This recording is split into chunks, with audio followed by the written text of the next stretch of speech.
अस्सलाम वालेकुम। मैं हूं तारिक ताहिर और आप देख रहे हैं मेरा channel epic journey with Tariq.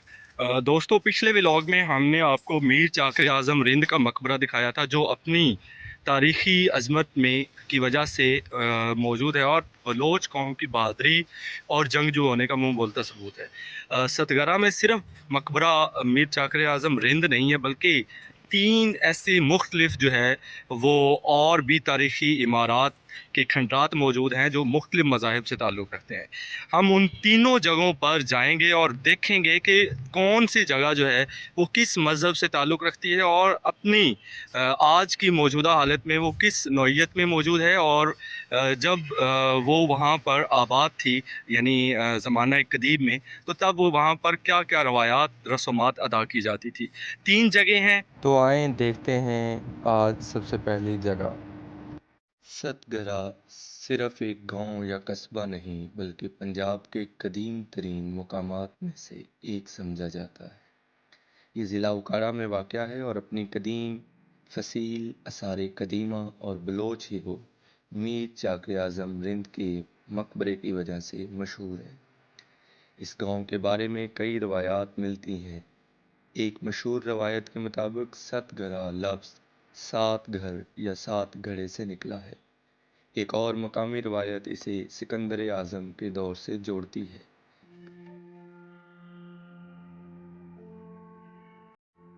माहिरीन आसार कदीमा के मुताबिक सतगरा सदियों बल्कि मुमकिन तौर पर 2000 साल से भी ज़्यादा अरसे से आबाद है।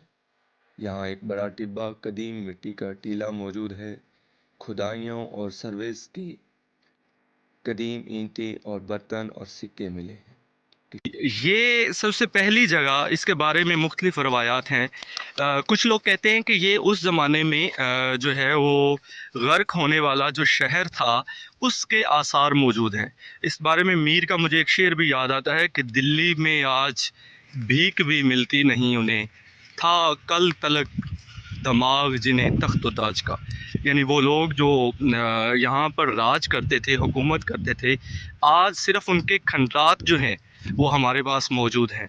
और इससे हम ये भी अंदाज़ा लगा सकते हैं कि इस दुनिया पर किसी भी चीज़ को बका हासिल नहीं है। हर एक चीज़ जो है वो फ़ना के मरहले से ज़रूर गुजरेगी। और तो अभी हमारे सामने जो जगह मौजूद है ये एक टीला कह सकते हैं, या आप यूँ कह सकते हैं। इसके बारे में मुख्तलिफ राय जो हमें मिली हैं यहाँ के लोगों की ज़ुबानी, उनमें से एक ये भी है कि जब 90s की दौरानिए में यहाँ पर सतगरा के करीब एक सैलाब आता है, तो इस सैलाब में जो बाकी चीज़ बच गई या जो मौजूद थी वो एक यही टीला या एक ये छोटी सी जो पहाड़ी आपको नज़र आ रही है यही थी। क्योंकि उस वक्त ये अपनी ऊंचाई के हवाले से शायद इस इलाके की सबसे बड़ी पहाड़ी या टीला था जहाँ पर लोगों ने पनाह ली और महफूज हुए।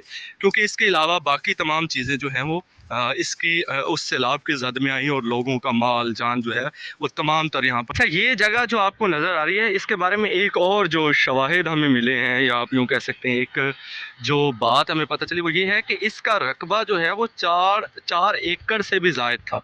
ये देखें, अभी तो ये बिल्कुल चंद कैनाल पर मुहित है, लेकिन इसका रकबा 4 एकड़ से भी ज़ायद था। लेकिन आपको पता है कि हमारे यहाँ एक बड़ी अजीबो गरीब बात चली हुई है कि जितनी भी कदीम इमारात हैं या तारीख़ी वर्से हैं उनमें कोई ख़जाना दफन है, तो हम उस ख़जाने की तलाश में उस बिल्डिंग का या उस इमारत का जो हशर करते हैं वो आप बखूबी जानते हैं। तो यही हाल इसका हुआ। कहा जाता था कि यहाँ पर मुख्तलिफ़ तरह के ज़ेवरात, सोना और इस तरह से मुख्तलिफ़ चीज़ें मौजूद हैं। तो लोगों ने उन चीज़ों की तलाश में खोद कर, या आप यूँ कह सकते हैं कि इस जगह का वो बुरा हाल कर दिया है कि आज ये सिर्फ चंद कैनाल पर मुहित है। जो है ये जली हुई ईंटों का यहाँ पे मौजूद होना इस बात का शाहिद है कि यहाँ पर जो है वो गालिब इम्कान यही है कि ये एक ज़माने में ये जो आतिश परस्ती का हमारे यहाँ एक मज़हब मौजूद है और वो लोग आग की पूजा करते हैं।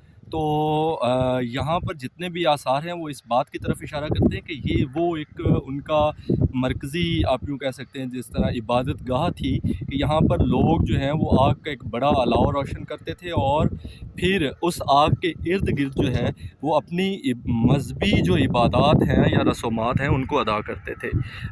इसके बारे में बाकी जितनी भी बातें और शवाहिद हैं उनमें हक़ाइक़ बहुत हद तक कम हैं, लेकिन ये एक हकीकत वाज़ेह है कि ये आतिश परस्त मज़हब का बुनियादी तौर पर उनकी इबादत गाह थी या इबादत खाना था, जहाँ पर वो लोग अपनी मजहबी रसूमात अदा करते थे।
जी तो दोस्तों, ये था एक मिट्टी का टीला, गर्क शुदा शहर या उसके कुछ आसार। तो आज का व्लॉग आपको कैसा लगा, इसके बारे में अपनी राय ज़रूर दीजिएगा।